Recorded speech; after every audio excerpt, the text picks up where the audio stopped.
Welcome to What's My Thesis? I'm your host, Javier Proenza. Every week, my guests and I share the answers we found to the questions we have. Join us as we explore and expand our worldview through research and ask, What's my thesis? And today, my guest is Surge Witrön. I'm sure people fuck that up all the time. Is They it Surge do. Witrön? It's Witron, but it's like if you were pronouncing it in with the umlaut, it would be like Veltron, which is like Eltron. Eltron. So as a kid and stuff, I always got like not teased, but they would always reference Megatron and all these other figures. What about Voltron? That's the most like, Yes, Veltron as well. So yeah, it was all these like Transformer type of reference as a kid. Viltron. That's crazy. So you're Hispanic, right? Or Correct. Yeah. Sergio, then is it Sergio? Sergio. Okay. So Sergio Viltron. Is it like what German background? Seems fishy. I'm Yeah, kidding. right. It seems like no, I'm but, totally joking. no, honestly, like where my dad comes from, like my grandparents and stuff. My granddad would speak partial German and stuff in Mexico. There's little rural parts in Mexico that they still speak like broken Dutch, not Dutch, but German. But as a kid and stuff, like I in high school, I took like 4 years of German and continue on. But now as an adult, like it's super hard to even keep like simple conversations. I have friends who are from Berlin and stuff, and even trying to rework it, it's like that notion: if you don't use it, you lose it. Yeah. That's hilarious. That reminds me. I went and like when I was a kid to I think Sheffield. It was in Austria, and then we went across to Germany and stuff. And so I got into it. Like I also studied it in high school for like a couple years. And the first year was entire bullshit though, because the teacher was like, then they brought somebody that was actually like a linguist, and I went back to his class later, and it was like the people were just there was no English being spoken with some of the kids in there, so it was pretty impressive. But That's intense. yeah, but I remember like there was this one time I was on an airplane, and this guy, this like huge German guy, his like knees were just like filling into my space, and it was kind of annoying me. And so I was like really kind of, it was going to be, it was transatlantic flight. So it was going to be a long time, and we were pushing back and forth. And then I saw him struggling with the television thing. And then I said what I thought was a German sentence, right? I don't even want to embarrass myself by repeating it, but like I told the story to a German person, and I said what I remember saying, and she was like, "That doesn't mean anything." But anyway, it worked. It's like jibber jabber. It's like it's nothing. It was like they sound German, but but the guy ended up chilling out and like giving me some space after that. After I helped him like figure out the TV thing, but I just wanted to end it with a happy ending, even though maybe the intention was there and he appreciated that I was like trying or something. Yeah. So you're here in LA. Where are you at? Yeah. So right now I'm in my studio. Well, my art studio. I'm in Little Tokyo. So right on Los Angeles and 3rd. Okay. So adjacent to the art district and the historic core. Nice. And like, so how long have you been in that space? That's crazy. Yeah, no, I've been at the studio space for, I wouldn't say like 4 going on 5 years. My old studio used to be in the West Side towards like Jefferson Adams down over there. Mm-hmm. And I found this space basically on Craigslist. I was like looking through these posts and stuff. And I remember looking through like the search and finding the space, but it was really sketchy because like when I basically replied to the person who was running the art studio, she was like, "Hey, evenings are really good for me. Evenings are usually better." And I'm like, "Okay, I'm thinking evenings maybe like 7 or 6 at most." She's like, "Yeah, you can come like at 11 or 12 at night." And I was like, okay. I was like, I could do that. And then she's like, yeah, you can park in the alleyway once you get here. And that was like, I remember like texting friends. I'm like, hey, I'm checking out this space after opening. I think it was a Friday. And I was coming from a opening, I think in Boyle Heights or something.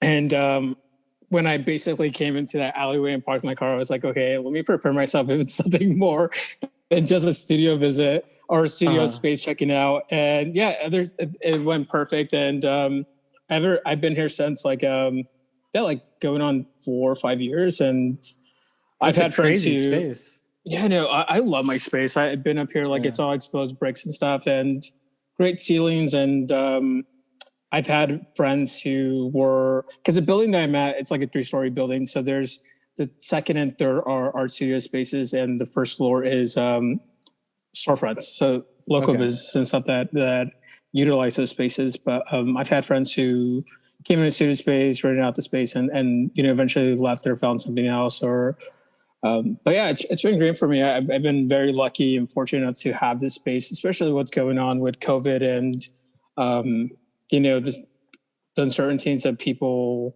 not being able to afford spaces right now. Yeah. No, it's insane. And have you been able to access the space during COVID? Because I know some of the places, like the whole Bendix building, I think was shut down. Yeah, no, the Bendix and stuff, like from my studio space, it's like a 5-minute walk from the Bendix, which is, it's on Maple and 12, I believe, going down there. But this space was closed during COVID. Like management really was adamant about people not utilizing this space, just because, especially when COVID was really heavy in March, and when things started basically closing down. I remember I came back from Mexico City because I was showing up there with my collective, and when I came back in March, I remember going out one night, like our last hurrah with friends and stuff. And I remember the bar itself, like we were literally, that bar that we were in was I think it was Cobra in North Hollywood. We were just there, and at 2 it kept going, and we literally left the space like around 4, almost hitting 5 in the morning, because this bar was like, they knew that something was going to happen, that, let's try to get all this liquor out and basically not have this waste. But it was such an amazing night. And that was basically the last, kind of gathering of that magnitude, or just going out and socializing in those type of arenas was for me. But that was back in March, you said? Yeah, that was back in March. And like, once everything started closing down, this space closed down as well. And people were still utilizing like the spaces, but people were very kind of, I remember coming in and just like watering my plants and dropping off rent, and even crossing people in the hallways was super awkward. It was like, I think it's just because the information wasn't there. I was talking to friends, like coming down to downtown and stuff. I always felt like, I was going to get it from like a homeless person or walking down the street.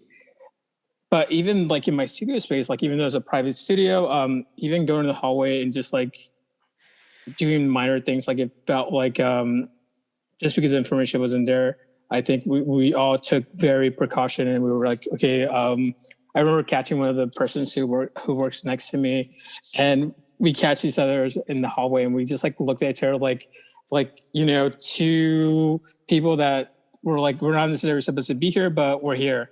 And that's it. But yeah, when everything started basically like opening up, I forgot when things started opening up. That's when a lot of the artists started coming back. But it was just, working at home. I was working mostly in my bedroom, in my living room or my patio. I was just grabbing stuff from my studio and taking it home, because I just didn't feel safe, to be honest, in my studio during that time. Yeah, I remember those days, like where it's like, it feels like crazy to think about it now, because I'm just like, I work with people all day long. I'm like, I work in a retail spot right now, so it's like I'm interacting with people day in, day out. And people have been getting sick at the store, but it hasn't been spreading like from store person to store person. They're getting it outside. So I'm really hoping that I can get by without like ever catching it. But it's intense. Like even I got COVID in December, and Yeah. it really, really, really knocked me down. I have asthma, so for me, it really, um, it was, um, it was a very traumatic experience and stuff because for me, having asthma and stuff, like it really affected my breathing patterns. And to this day, I'm still recovering from long COVID, and I have like scarring in my lungs. I'm like on a steroid treatment right now, which prevents me from really doing much and stuff. I've been taking it easy, but it Shit is really did a crazy. toll. It Yeah. told my lungs, and but I'm thankful to be here and continuing and doing what I feel that I need to continue on my practice and Yeah. voice my experiences through my work. Are you making COVID work related stuff or? Not really, to be honest. Like I have friends who were asking me, like, "Hey, since you experienced COVID and other things that has happened to me and stuff, they're like, your work probably might change and or can it be influenced?" But to be honest, I haven't, Hmm. or maybe I just haven't really sat down and really Maybe you'll just see work more things out. mortality in it. You Maybe know, no, but I think I instead of haven't being really. explicitly about COVID is what I mean. You know, like just Yeah, like yeah, who knows? Maybe you'll just become really dark and morose. I'm kidding. yeah. It could be, but I don't even know. Like right now, I'm just like thankful to be back in the studio and working. Like I was in here for over like 2 months. I was in working, and so everything you see in the background, even my plants, like they were super dead. Like Oh wow, they look good from here. insane. They look Yeah. good because I basically revived a bunch of them and did a bunch of cuttings and propagation, but not being some of them were extremely tolerant to being neglected, but a lot of them basically died, and they're so ashamed for that. Like I have a background in botany and stuff, so for me, I've always worked with plants. I've always worked with reviving things that were basically in the brink of death. Mm-hmm. Yeah. So it's not necessarily a new area to tread on. No, no, absolutely. Like me, I grew up with like my granddad, like having massive amounts of plants and gardens and stuff. So for me, growing up, I've always been surrounded by nature and greenery. Yeah. Oh no, I thought I meant more about the death because you said death. Okay. Yeah, Well, definitely like actually, plants and stuff. so you are Mexican, right? Yeah.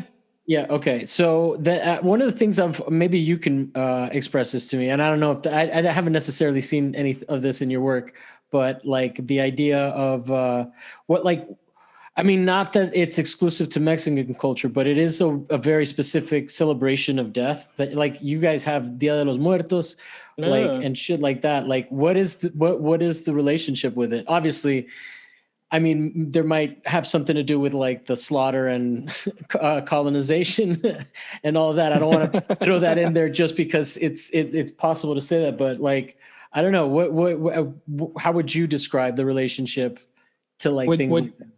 like you mean just a celebration of like a ritual based like Dia de los Muertos, or more like my experience growing up? Well, I Well, mean, there's like this sort of, I don't know. I feel like there's also the sugar skulls and stuff like that. Like, isn't that all morbid as well, or is it just like, yeah, no. It is morbid in the idea of like, where some people I remember, as a kid and stuff, like Day to Day was always celebrated. My parents always had an altar for Los Dia de los Muertos and my grandparents, and they would have, these offerings and flowers and so forth, all these mementos that they enjoyed their past loved ones. And um, my mom keeps her altar throughout the year. She not necessarily having like offerings, but flowers, and she lights her candle. But growing up, it was always a as not necessarily a celebration, but we've always had that as a token, not token, but as a space to kind of honor our past loved ones. And of course, like, it's close to Halloween. So growing up towards like Halloween, I knew it was coming because the smell of like, San Pastiche, which is like the marigold and stuff would take over the space because it's such a very strong scent. But growing up, like I never really, when it comes to death and stuff, like I really never thought of it. It was more of a, a passing of self and need to. But now as an adult, like watching the consumerism of Dia de los Muertos with Coco and stuff and all these Disney movies has been a little bit different. Like as an educator, like I put Coco as a during Halloween and stuff because my students they've seen it, but it's always nice to kind of show a different side of things. It might be consumerism here and there, but also there's more to it. There's a remembrance, so there's a celebration, but also it's a it's an experience that we're all going to go through. Mm-hmm. Yeah. Well, I mean, not like I think that what is so specific about it is like I guess that is the costumey part of it, because it's not like Catholicism isn't like morbid to begin with, like there's fucking churches with pieces of human that you can go worship, right? And like, so it's not like, I mean, we've always like worshiping, kind of pieces of relics.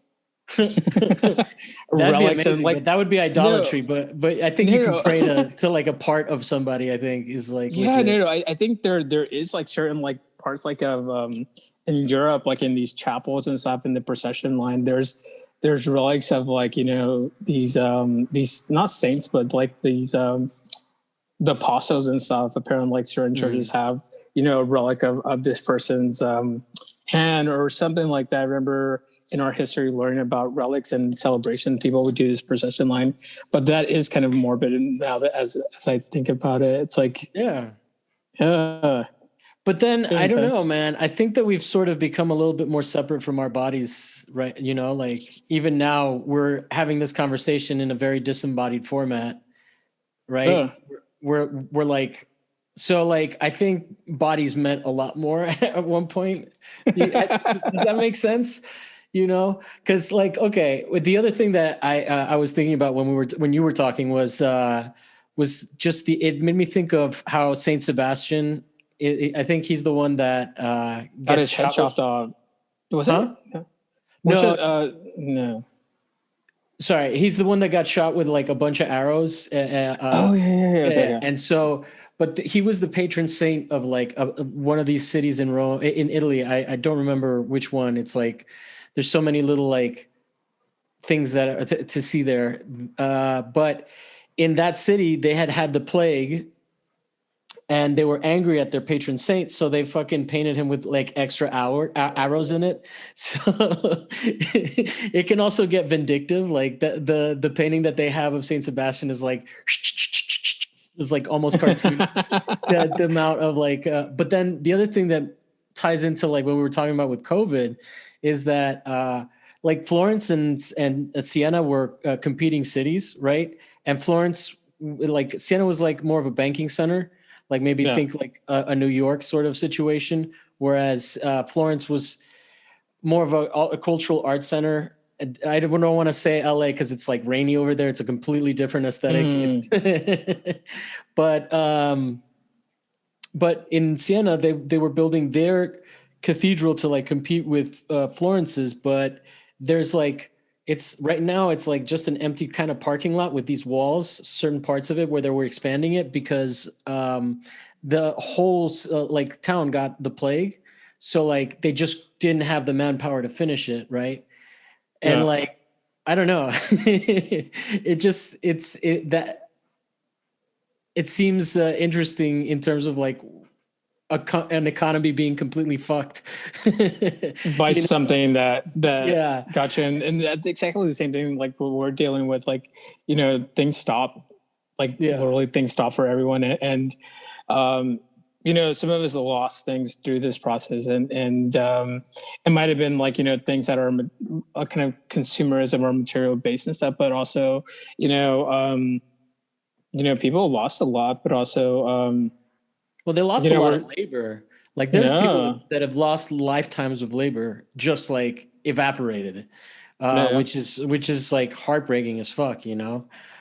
There's like all of a sudden we're on par with like people that have MBAs, as artists, like in terms of earning potential and all of that. And like, fuck, man, imagine you get wiped out. You want to rebuild, bro? You really want to rebuild? Like, no, man, I'm a businessman at heart. Like, the system is rigged, but I'm still gonna fucking do it. I don't know, man. I don't know.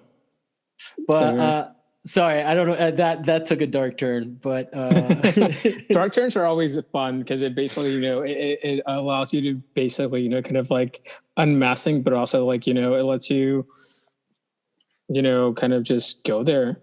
It's like gallows humor, I think. Oh yeah, definitely. I think that like 2020, like my sense of humor in all of 2020. I don't know. Sometimes people think I'm trolling them, but I'm just like, look at this fucking mess. It's amazing. Could you ever like design this to be so shitty? No. Oh my God. I mean, maybe, yeah, but like, I don't think that they wanted that shitty said. We're going to eat them pretty soon, I think. I don't even know. Us. Oh, they can, basically. We're still going to be hungry, though. And we know where that tender meat is. Sorry. Oh. This is satire, YouTube, please. They're deplatforming a lot of people. But so what's your topic today? Let's do a smooth transition out of like trolling the audience. So my topic was like, I was going back and forth and stuff. I think we were supposed to have this a while back, but I ended up like pausing it, or I don't know what happened. But oh yeah. Yeah, I know. I don't know what happened. I think it's just like COVID and shit. Yeah, no. Last year, it's hard to keep track with how many people I had to reschedule last year. It was just so crazy. I went from not working to like working all the time because they were like they were only letting back a few people, so it just kicked my ass. But so what's the topic? What was, or sorry, keep telling me about the transition. No. The transition. Tell me the journey of your topic, please. So I was going back and forth, like going back to like this idea of like, going back to COVID and stuff. And, I do have a background in plant, and I do have a background in ornamental horticulture. But like I mentioned, like plants have always been like not a hobby, but it's always been something that I've always kind of immerse myself doing.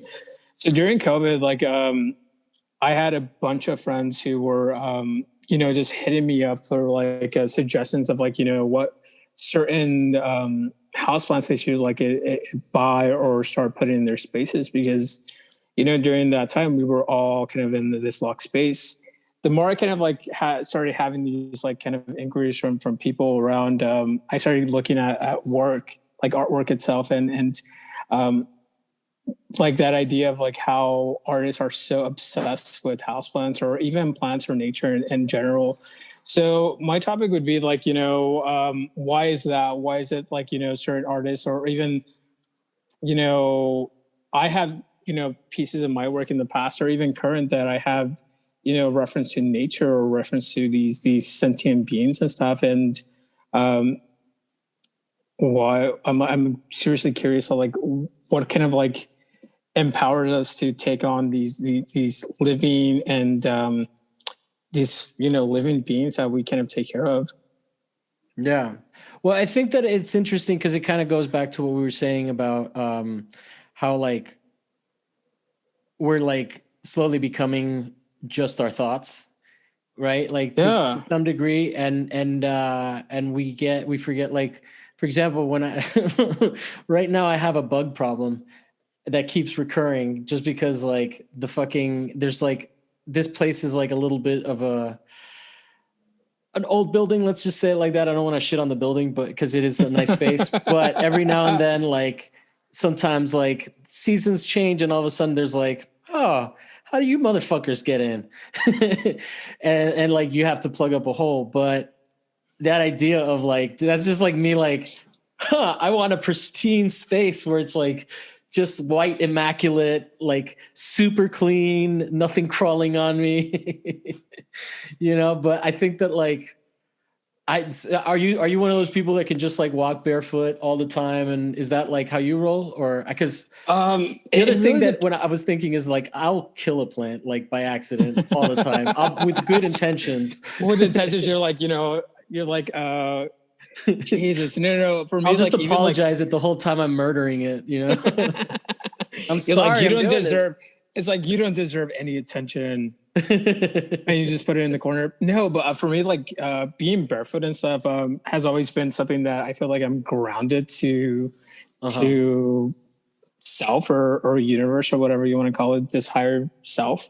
But also like being barefoot in certain, I could do it in my space, like in my home. But if I'm in like in certain areas and stuff, like especially in downtown, like there is no way I'm going to be like walking barefoot in someone's home, like, or even their loft, because I know there's like feces and shit and everywhere, like in the streets and stuff. So for me, like my home, I basically put my shoes on the side before, or have people put their shoes before they enter my space. Yeah. But yeah, no, for me, like even having like an immaculate space, like I don't like, if you were recovering my living space or my studio, it looks like Marie Kondo would come here and literally have like she would be gasping at how I live. Where people are you a think hoarder or just messy?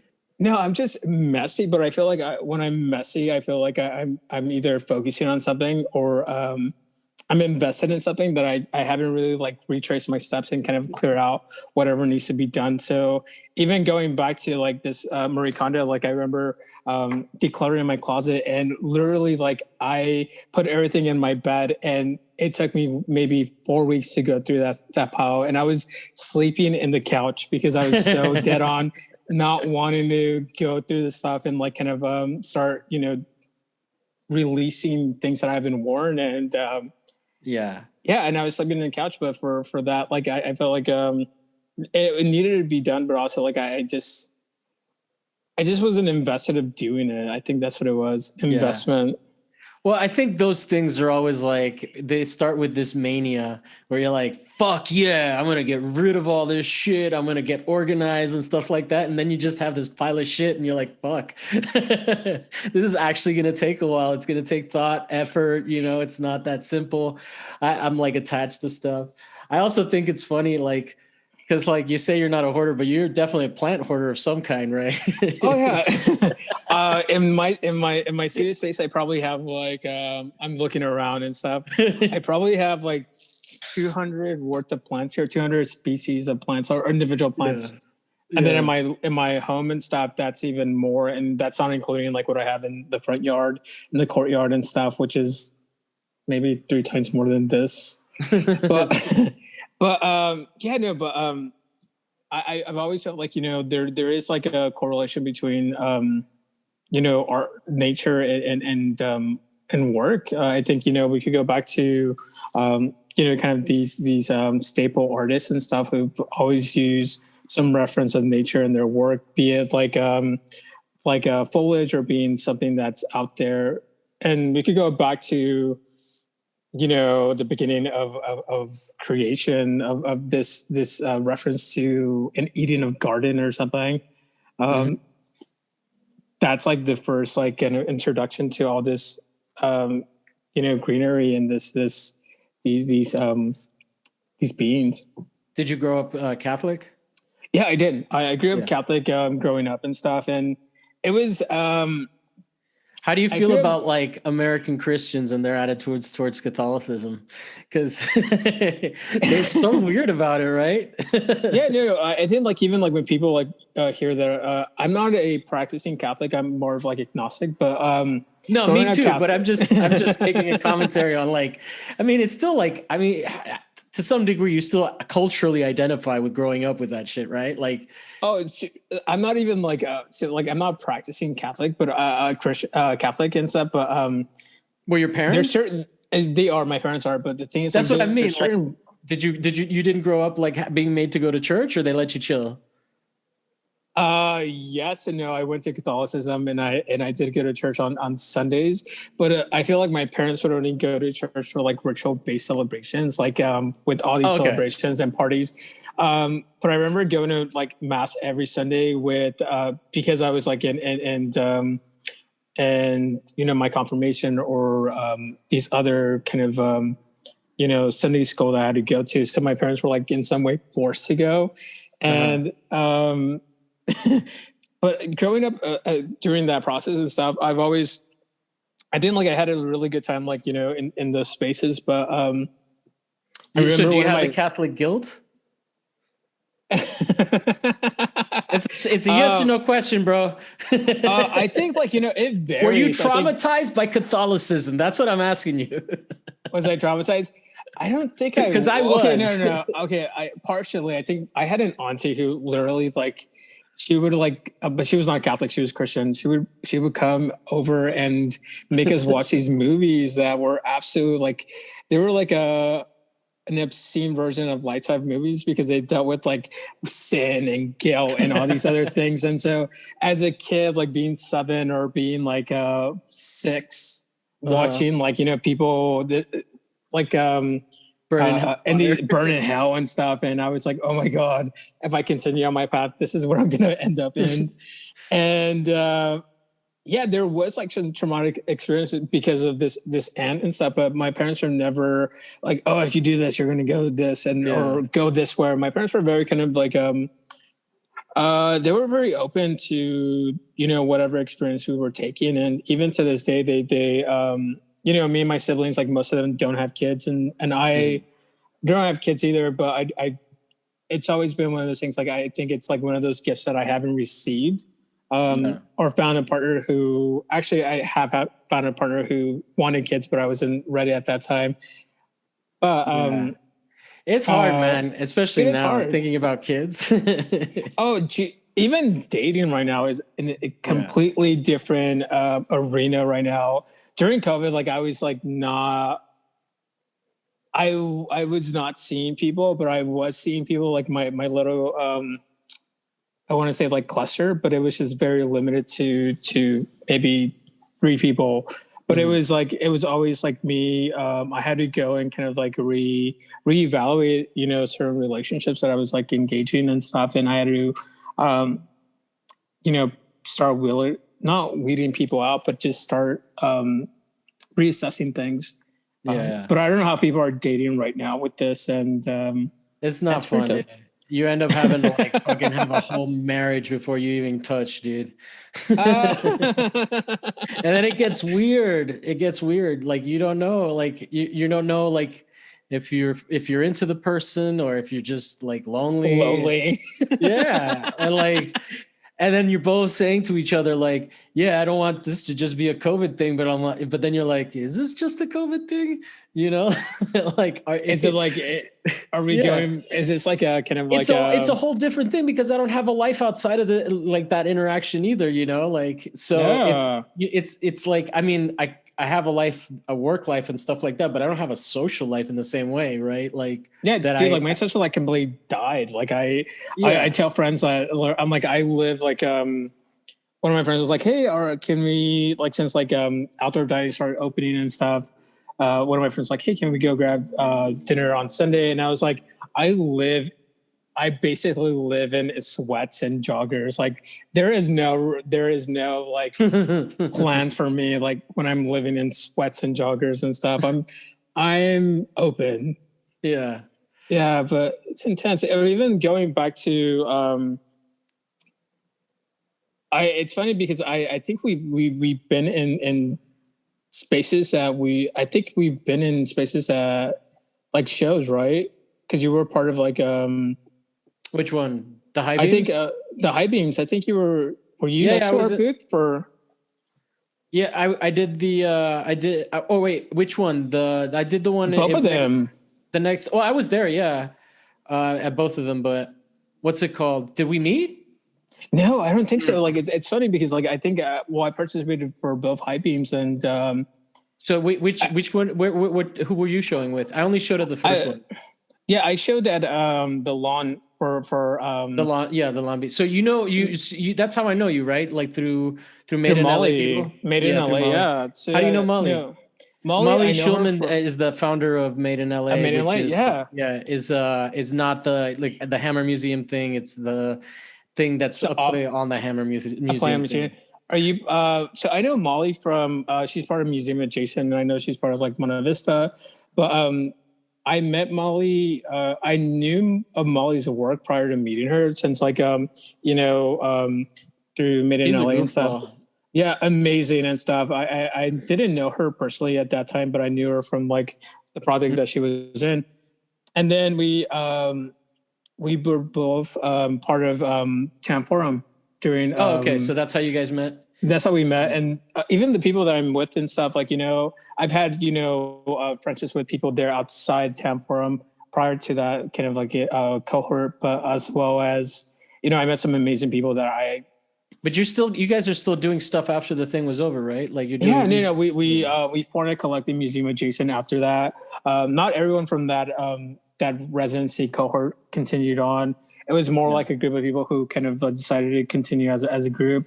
But yeah, that's how I know Molly, and I think that's how I know her, and her husband as well. Yeah, but Ben and her Ben daughter. and stuff. Yeah. But what's it called? Yeah, I met her from doing a thing for Made in LA. I did a piece on junk mail that like I just collected a whole bunch of junk mail and I put it in. Was it your junk mail or was it like someone else's? No, it was just like random. I had the door had it was like one of those old fashioned slots, right? Instead of like a mailbox. So it was like every day the mailman would come and just dump shit into the house and it would pile up. So I was just like getting tired of it. So I just started collecting it, and then I still have it, but like I think it got rained on because my apartment's too small. Molly didn't want me to like fuck that piece up, but sometimes you just got to move on, man. Carrying a box of fucking useless junk mail is like a big burden. I showed it; it's done. So I'm probably gonna toss it. But yeah. So then I met her through that, and then she invited me and someone else to work with them on the first. No, it was the second one because I showed on the first, on the second one, and then we became friends doing that. Yeah. So nice. I knew Salome briefly before through a friend of mine that I knew when I was a little kid. He's like he came and visited randomly and then introduced me to her, and then she ended up working at Cirrus Gallery, which is where I met the former co-host of this show was Seth, and we all showed in that space like a long time. Me, him, and a couple other people. But yeah, man, like it's been a while since like it was nice because I was just starting to get with like high beams. I was just starting to get back into trying to show stuff and whatnot, and I was excited about the piece. And then like COVID was like fuck you. So like because that piece like museum adjacent was from the Lombi, the lawn ornaments thing. Yeah. So that show basically for people watching was, and I took some video of it, so I might post it. But it was the premise was everybody was making lawn ornaments. So we all made lawn ornaments and put them in the center of this parking garage, and then everybody drove around, like taking laps around the art to see it. It was really fun. And then the other high beams was at a parking lot, and that was like literally the last time I had fun. No, that second high beams at also gallery was so much fun. It was great. You were showing also? Yeah, I was showing. Okay, I'm trying to remember.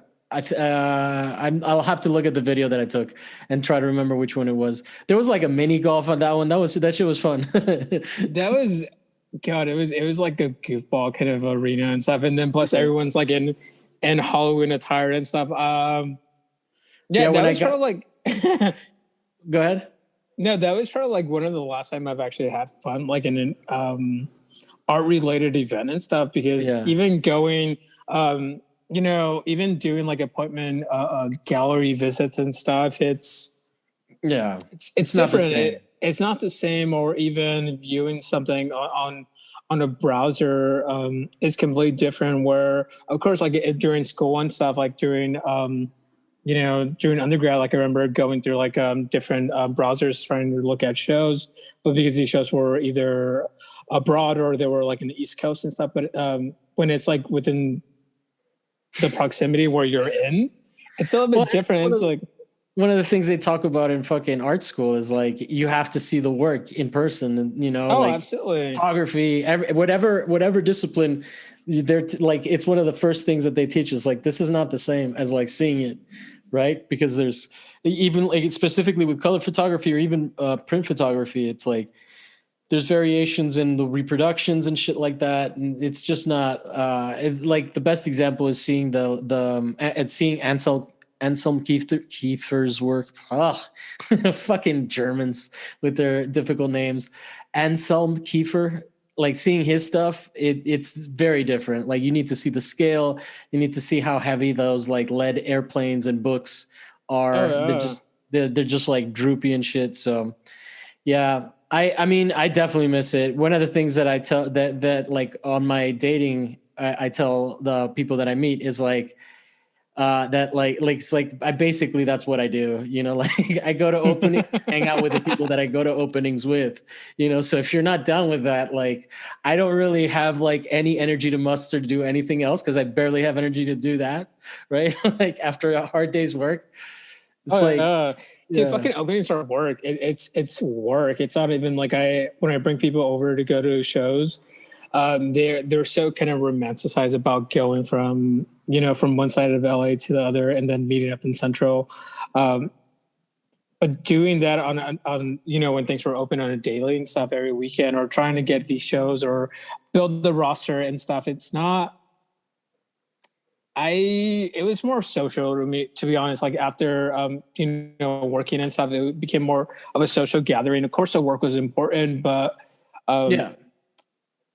even going to an opening at a house or like that's like that was just like or at the Hammer, an opening was just like immense with like so much people that you don't even see the work itself. It was more of like a social event.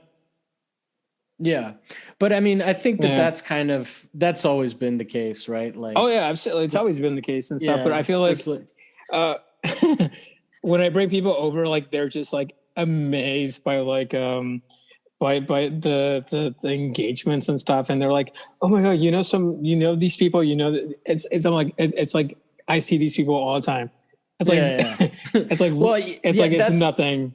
I think that that's something that people need to like think about. Like, all you have to do is just show your face and then you're like going to be recognized. Oh, Eventually, absolutely. you see the same person over and over again. At some point, you're gonna fucking talk to them because it's just weird not to.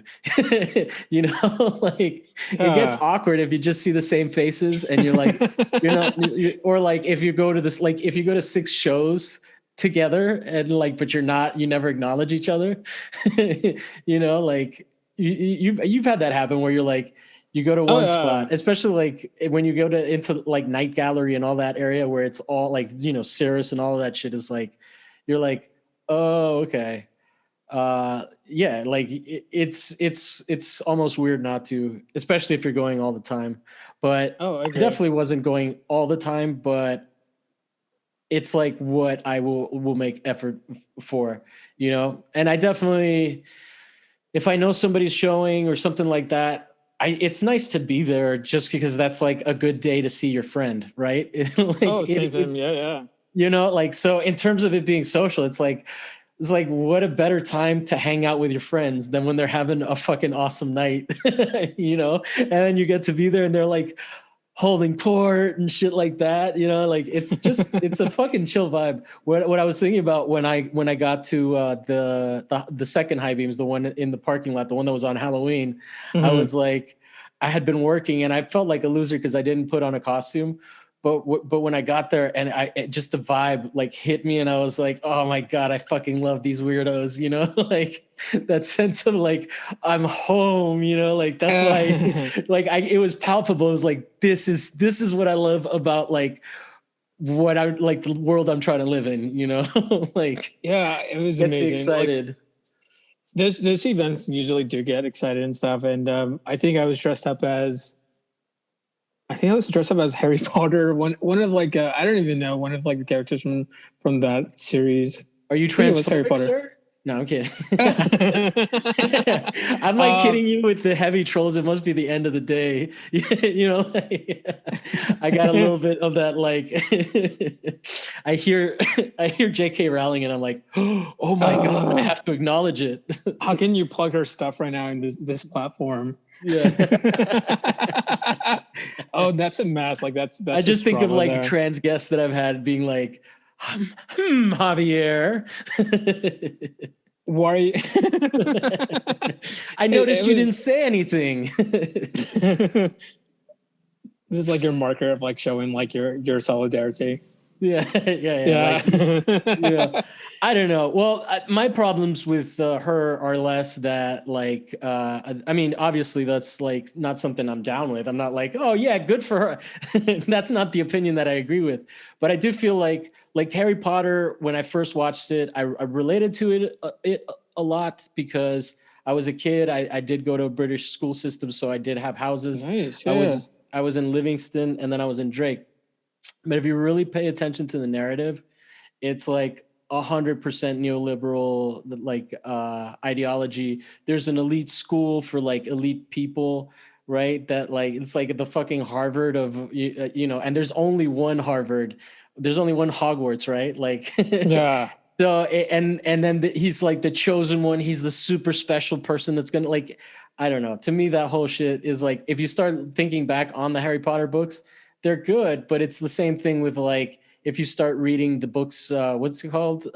C.S. Lewis, the Narnia stuff. It's like super fucking anti-Muslim, like seriously Islamophobic in all of its undertones. So, and I think it's rooted in Catholicism as well. Like there's reference to like everything and like, yeah.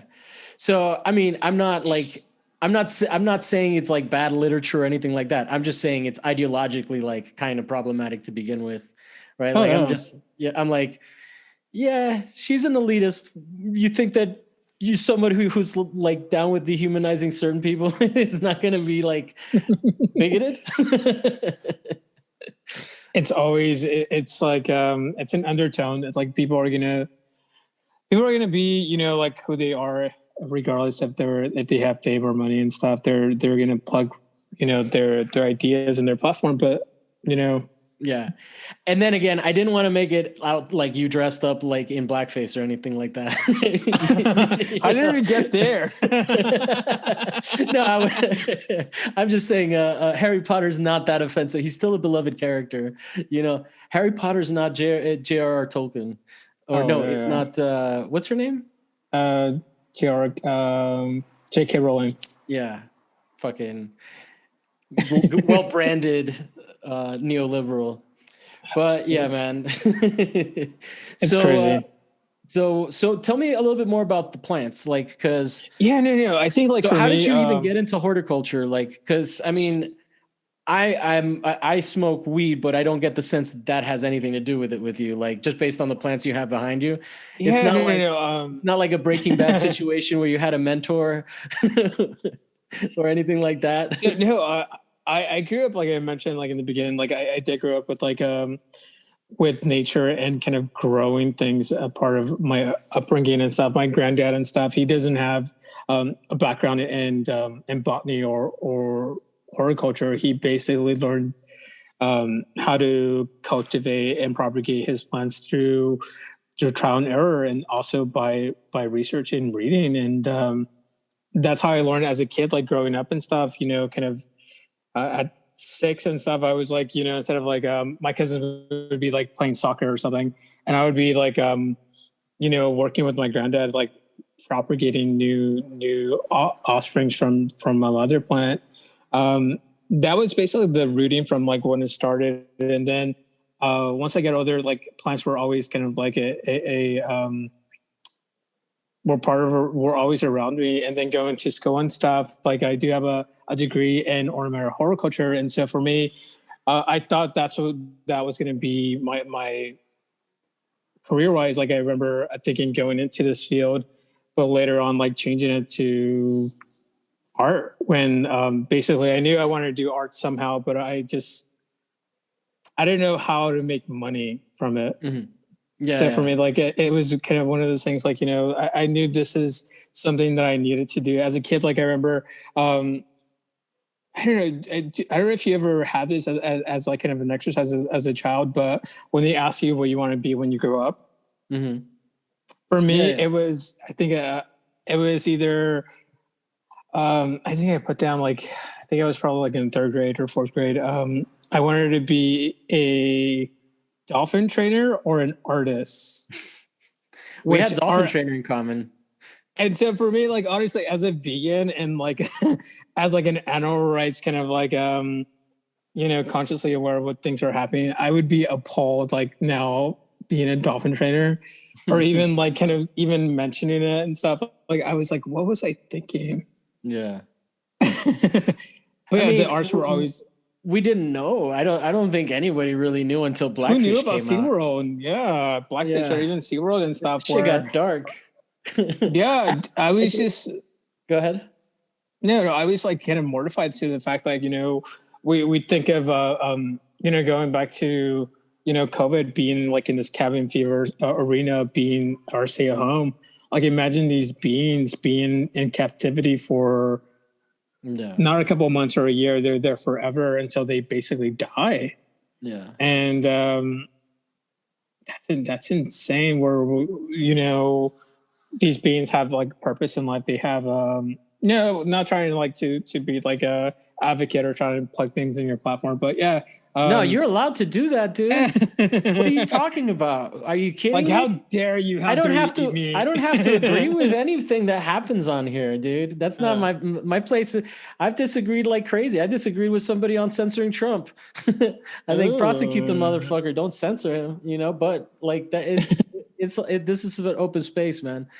That's good to hear.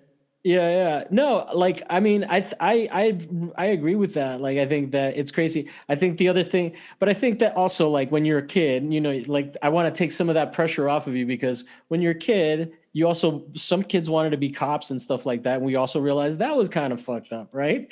You know, and I know that doctors have like a good rep and shit, but like, really, it wasn't that long ago they were grave robbers, you know? There's it's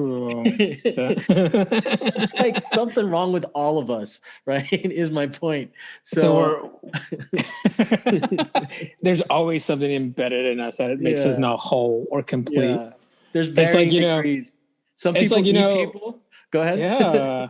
It's like, you know, like whoever programmed or kind of created us and stuff, you know what? We're going to not make you as your, you know, this, like, you're going to be added with, like, you know, potentially these markers to just make you balance and know that there's other things than being perfect. Yeah. Definitely. So let me ask you, so how is it mostly political that you are vegan? Like, I mean, or is it most like what inspires you? Obviously there are definitely like legit reasons that would help the world if everybody did it. We don't have to necessarily be like, yeah, let's everybody do it, because I don't think that that people are like that. But like for yourself, like what's the motivation behind it? Or are you just lactose intolerant? I undercut my questions with dumb things. I wish you would ask that to like Alicia Silverstone or like these like or Miley Cyrus. I don't even know if she's vegan now, but are you just lactose or are you just on like eating chicken nuggets? No, for me, to be honest, I've been vegan for about 7 years. So 7 good years that I've been vegan. And it started, honestly, like it started not as you know, thinking of animals. It was mostly for health reasons. I remember I went vegan because I started feeling shitty. I have like bad problems with my skin, and I was always you know, tired, and I just felt like, you know, there was something that had to be changed and stuff. So what I did was I did a juice cleanse for 30 days. Wow. So juicing and doing 30 days, I lost so much weight. But in the process, like, you know, my skin got super clear.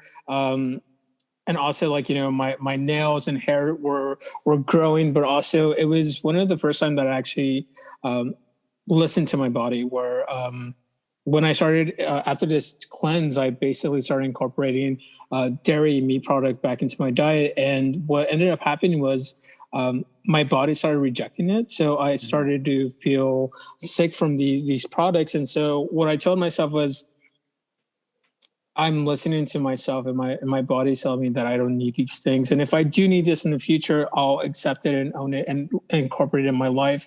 That was kind of like the beginning of veganism. And then the animal consciousness and kind of like our voting power, what we vote on, and what we accept, because like that came after. But honestly, it's a process. Like, I have friends who are vegan who are absolutely nutters. They're just like completely not. You can't have a conversation with them without them kind of like casting judgment and casting, oh, you shouldn't be doing this and doing that. Where as a vegan myself, I do have leather goods, but these leather goods were gifted to me before I was vegan, or I have leather stuff that I bought before I was vegan. Well, it seems dick to throw out a dead animal after it's dead, right? I do enjoy wearing like Ferragamos and stuff, and I do like my expensive shoes. I don't even know what a Ferragamo is. Is that a fancy shoe? It's a fancy shoe. Fuck, for me, dude. like I love a good pair of shoe and stuff, and so I don't know. I've always loved shoes. I think I've always had like an inkling of it. I thought I was going to go into design, like growing up and stuff. I always thought like I would go into fashion or do something with like apparel. But a good shoe, I feel like it just balances yourself. It's a complete game changer. And I remember like being absolutely like pissed off to a friend who made me walk in these really expensive shoes. We were supposed to go view a show at Mocha. And so he lives like on Main and 4th, which is like in downtown. Inside of my studio is on Los Angeles and 3rd. So it was like, a 7-minute walk, 6-minute walk. Wow. No, well, LA is a fucking... And I was absolutely so pissed because he made me walk in these shoes. And I was like, these shoes are not meant to walk this distance. I could probably go walk around like a room with these shoes, but not... Then hop back in the car. 2 miles. And so like it was one of those things. Like I was. So what happens to the shoe? Does it crease? Like what's the issue with walking that long? Because like they're nice shoes, but they're not the most comfortable shoes. Oh, okay. It's just about comfort. Okay, I get you. It was aesthetic that I was going for, but it was more about like, and also like I just didn't want to walk. Like there's no way I'm going to be walking down and certain things going down to a museum. Like I was absolutely super pissed off. So. Yeah, so if you know me, I hate walking. You do? Don't invite me. Well, did you grow up in hikes? I didn't grow up in LA. I grew up in Orange County. In Orange County, okay. Yeah, I could see that.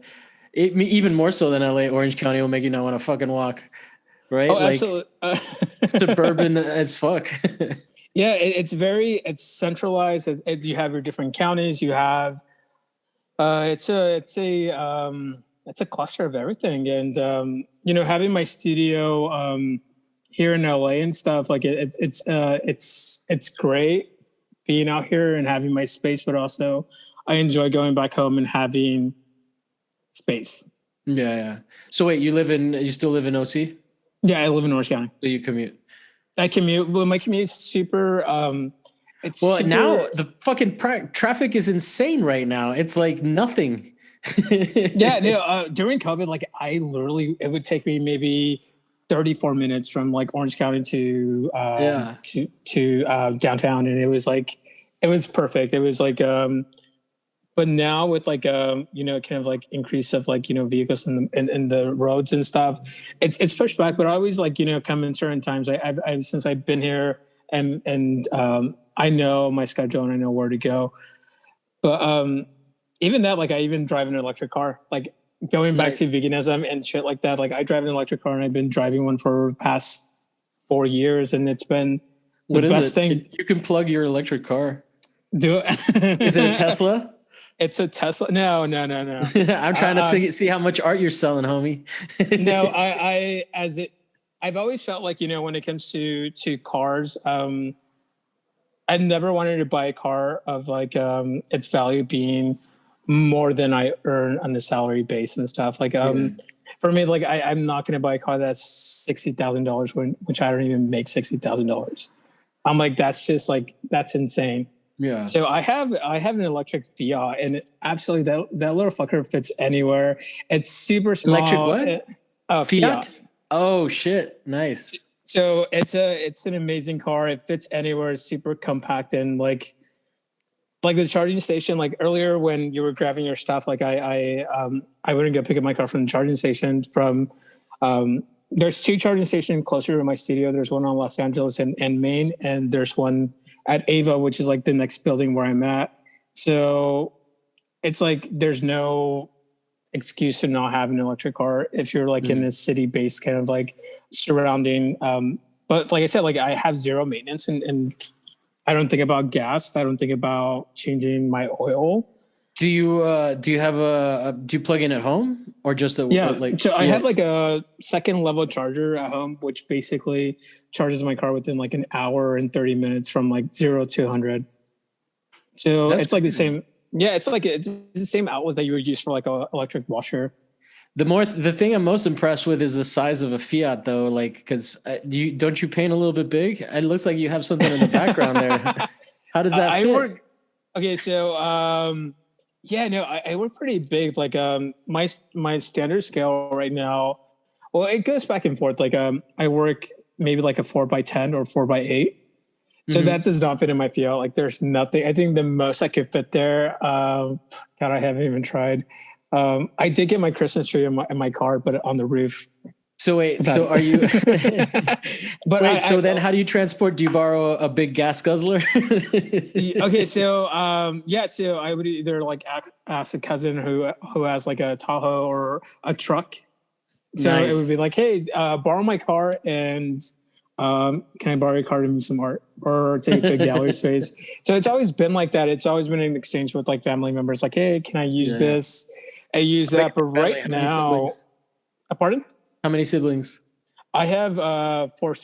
With me, it would be 4. So I have 3 siblings. 2 older sisters. I guess you were rocking a big family too. I have 3 siblings, but like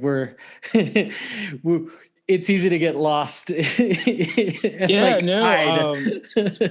My both of my families from like my mom's side and my dad's side are enormous. They're like, I'm like, I don't even know how many, like what they were doing, because like from my dad's side, he has 14 brothers and sisters. And my mom has from my dad's side. And from my mom's side, it's 11. My grandfather, brothers and sister.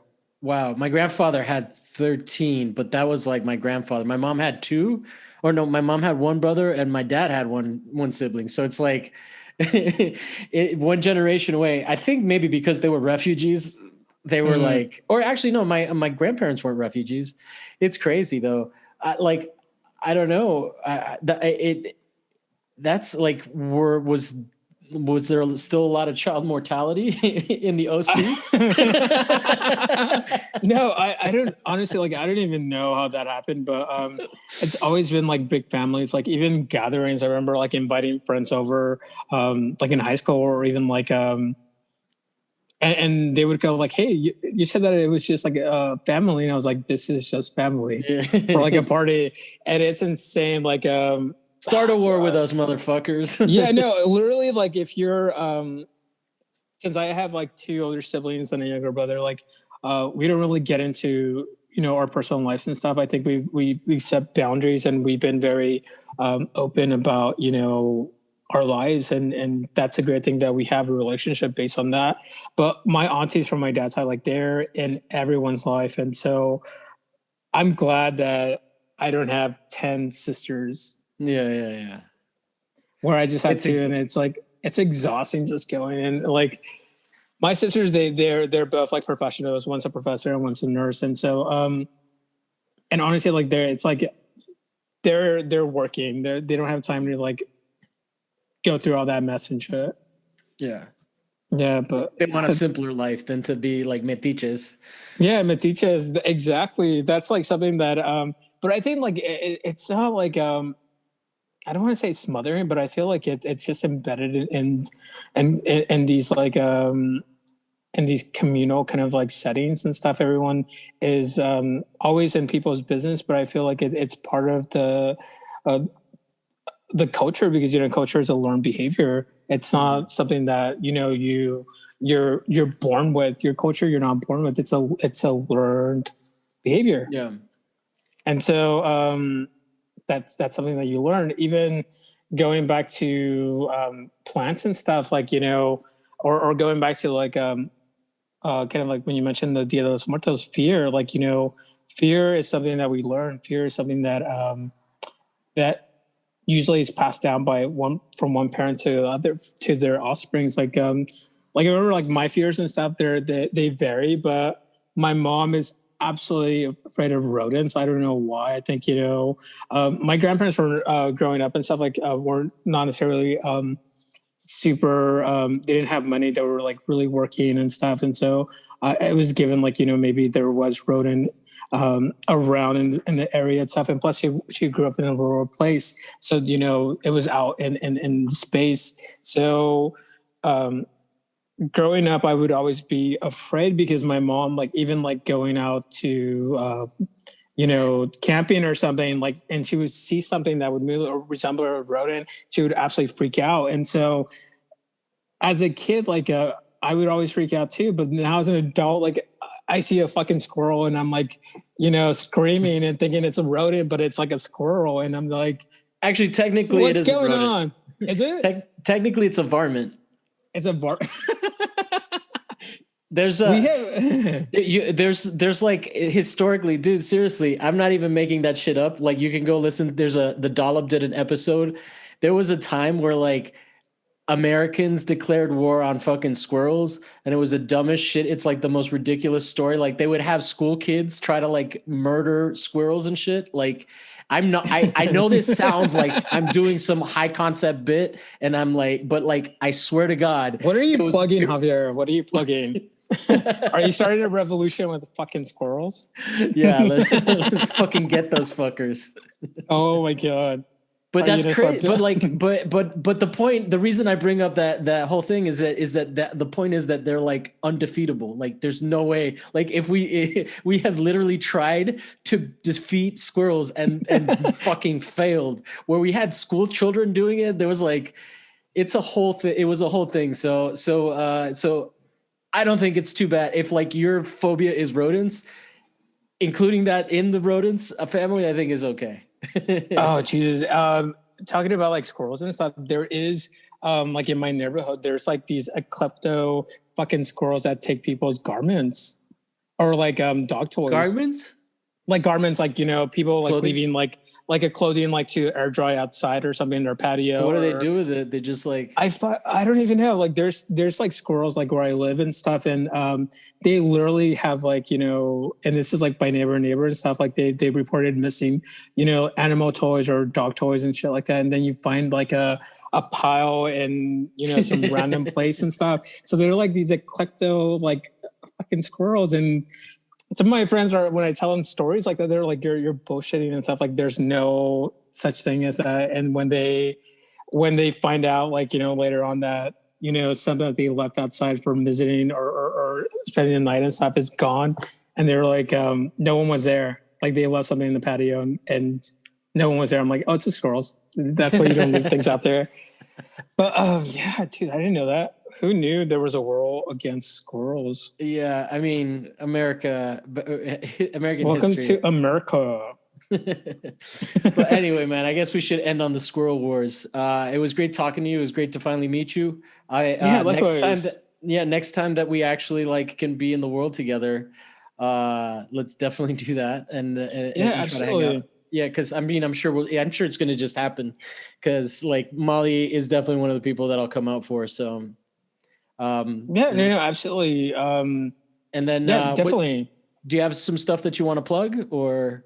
Right now I do have an upcoming show at Holland Projects, and that's going to be in Arizona, which is a show curated by a good friend of mine, Daniel, who And so that's something that's been in the works. It got pushed back because of funding and then COVID and so forth. But I'm really excited to send some work out there. It is going to be these works that I've been working on. They're basically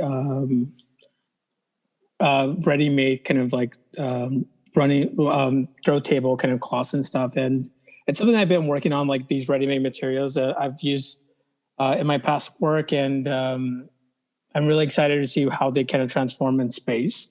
I don't know how I'm going to show them, if they're going to be, if I'm just going to send stretcher bars and they're going to be stretched out there, or if it's going to be suspense. I'm still figuring out those logistics, but honestly, like, it's going to be in April, so I need to start cranking and deciding what needs to be done. Is it going to be open, do you think, to like actually visit in person? Is there going to be an opening kind of thing? I don't know. I got an email earlier, but it's hard to tell. Even High Beam 3, like, that's something that I'm not seeing the project, but it's Hagel, who's in our group and stuff from Museum Adjacent. He's the one that is overseeing any projects from High Beam. So there is like talks of doing something at the Bendix, but then we don't know the certainties of like the spaces being open to the public, or if it's by appointment. I don't know, but I'll keep you posted if it does. You are you're gonna have to spell it for people, because on Instagram. Oh, so my my ad handler for Instagram is Surge Witrön, which is SURGE. Oh, I guess you could just put it. I had forgotten that you actually had like a clever Surge in a bottle. Yeah. I was like, fuck, I'm not going to try to spell Witron. Witron. Voltron. Voltron and stuff. Like, as a kid, like, that was just like a... Did you embody a robot and shit? No. No, you were into plants. How the fuck? No, you were like more into Swamp Thing? No, I don't even know.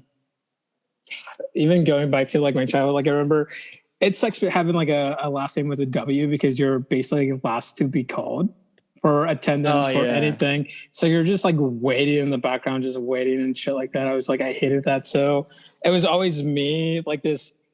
It was always me and like as a brown kid and stuff, and then it's just all these Caucasian kids and stuff, where that's where, like, you have your whites, your Wilsons, and your whatever, your so I was like the only brown kid always, and your stuff. Wiltrons. So it was different, but yeah, so find me on Instagram, like Surge Witrön, or I do have a webpage. You can search me on surgewitron.com, I believe. Wiltron with an umlaut. If you umlaut, will it find you? Yeah, it should be. I think it has an umlaut, or I am part of a member of a art collective in LA called Museum Adjacent, which we do have some exciting things happening in the works, but also we'll keep you posted on those as well. I don't know how Molly has the time to do all the fucking shit. Dude, Molly is insane. Like, she is, it's insane being a mother, being a wife, and running all these multiple kind of like platforms and stuff. Yeah, I don't know how she does it. Busiest woman in what's it called, in the artist run space art world. Yeah, and that's how things are happening. Like, even now she's that the I think artist it's running spaces, running spaces. Even now with COVID and stuff, like, it's these artists, these mortar spaces. Like, I was thinking about that. Like, we were in the works of, like, partnering up with a previous collective and running out of space at the Bendix, and we didn't do it because of we felt like we still need some time to kind of rework things and kind of like get everything going. But that was kind of like, imagine if we went into that route, and we probably could have offered, like, residency to other artists and stuff here and there, utilizing the space like other art collectives have been doing, but it would be just a standing mortar space. Yeah. With COVID. But going back to social and platforms, check me out, and thank you again for... Go ahead. No, go ahead. I didn't want to cut you off while you were thanking me. I need all the thanks I can get. Oh yeah, thank you, Javier, for And thank you for coming on the show. That's what I was gonna do. oh yeah. We were gonna do thank you tennis, and I interrupted you. Awkward. And then we're also if you're listening to us on on audio only, we also have YouTube. You can like and subscribe. If you are watching on YouTube, please like and subscribe. And we're at What's My Thesis on Instagram. I realized that like I don't synergize any of my shit, so I'm gonna start doing that. And then it's also like my endings are so awkward because I'm always like, so that's the show.